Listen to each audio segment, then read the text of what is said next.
So let's talk about these classic vintage primes. My video favorite, the Helios 44-2, a Helios 44M7, and this heavy big daddy, the Jupiter 21M. And go intro!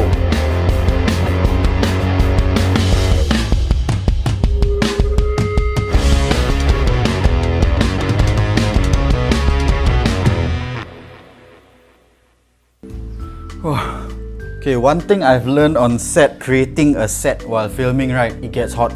It gets really hot. I'll be sweating bullets. I have to switch off all the fans and minimize any sound in the surroundings just so I can get clear sound recording from my new Boya mic. Okay, ever since I got into filming, I've not just been using manual modes but also manual lenses, okay? Not because I don't want to use auto, but it's because my 60D does not have auto focusing. So it's great actually because I get to learn some basics of lens work. So like about 7 years ago when I just started out photography, a great man, my father-in-law, gave me this camera, a legend, the Zenith 122. And it came with two of these lenses, which was the Helios 44M7 and also the Jupiter 21M. Is it Helios? Helios? I'm not sure. Having known that the Helios has got quite a cult following, I got myself another one, Helios 44-2. This one has been my main favorite for taking videos and I'll talk about it in a while. But right now let's watch some... Watch! So difficult to say. But right now let's... But right now let's watch some clips from these lenses. Cue B-roll.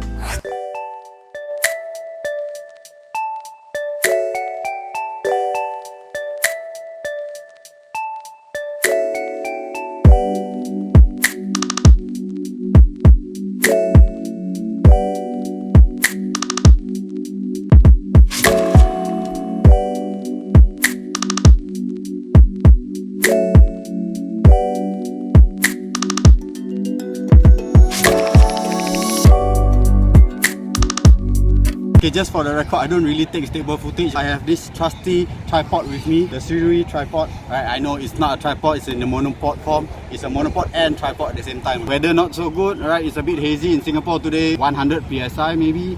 But that helps because now I don't need to use a variable ND. I don't have a variable ND anyways. Back to the footage.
So here's the first piece from my set of vintage lenses, Helios 44M7. It's actually a 58mm f2 lens. This isn't gonna be a review of the lens, but instead more of the characteristics of this lens. It's a prime lens which closes at f16 and opens up all the way till f2. With this vintage lens, even though I click the aperture down all the way to f16, so this is when I pull the trigger, they will close down the aperture. Focusing on this guy is from infinity all the way up close to 0.5 meters. Mechanically, this piece is okay, alright, everything like clicks and everything works. Glass itself is a bit hazy. For general use is okay lah, but if you wanna do more creative works with it, I think a bit Now this guy right here, the Jupiter 21M, it is a 200 f4 prime. It's heavy. I don't know the weight about this guy, but it is already heavier than my 28 to 70L lens. Okay, at least this is a zoom, alright? This is a prime, and to carry about this weight, for consideration. It's a f4 that closes down all the way to f22. The cool thing about this lens is that it has its own inbuilt hood, right? Settles it. And now this piece, now this is my favorite piece. It's essentially the same. It's a f2 and closes down all the way to f16. Here's the highlight about this piece. It has an aperture adjustment ring which is quiet. There's no clicking sound to it. You can open and close from f2 to f16 without any clicking.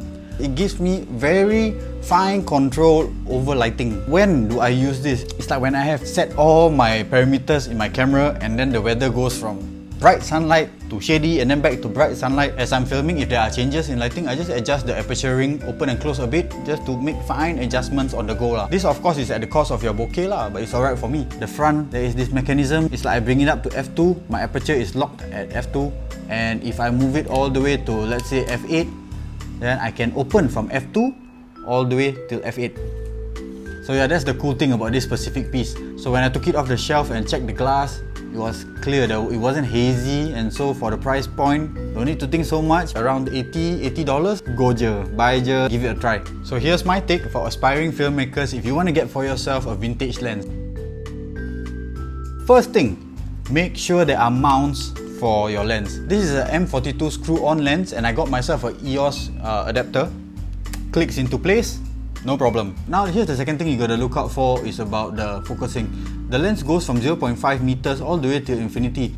I don't know whether this is a pro and con. In video making, it's up to you lah, whether you like it or not. It takes quite a turn to go to 0.6, then 0.7, so on so forth. It's a lot for you to turn. Now if you are looking at very fine adjustment, it's good. But if you intend to use the lens for drastic focus changes, like at one point near, then next moment is very far, then it is not really suitable because it takes a lot to turn the focus. Now the final thing you should look out for is if you can get a lens with a quiet, clickless aperture ring adjustment. I really appreciate having this fine lighting adjustment within my reach, and I believe you will also love the feature inbuilt into the lens. So that's just about it. I believe every aspiring filmmaker should go and get yourself a vintage lens, okay? You know yourself, cinematic lenses are like 5K, 10K even, right?